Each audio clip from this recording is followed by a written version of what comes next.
nekuti mwiri wako unokosha. Nyangwe Bhaibheri rinotaura kuti mwiri wako itemberi yaMwari, inoda kuchengetedza. Vanhu vari kuona ngoma dzadzichirira, asi ngoma idzi handize kungoti yarira usingazivi kuti yaririrei.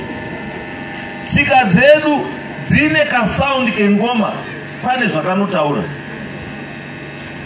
Pane kanodaidza sekuru kuti sekuru huyai, anodaidzwa nengoma. Mukaenda muBhaibheri, tsika iyoyi yekudaidza sekuru irimo, asi vanhu vanoda kuiramba muBhaibheri. Endai kuOld Testament, moerenga Old Testament inoti chii?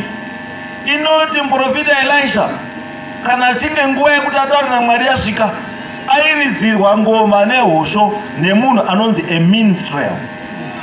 Ndiye aiunza mudzimu.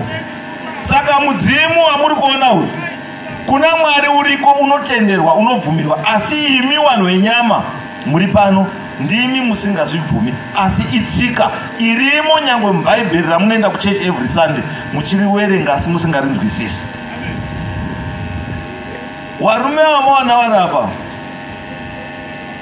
waita wechidhara wanga wachira, ndanakidzwa nengoma yavo yavanga vachiridza nekatambire kavanga vachiita.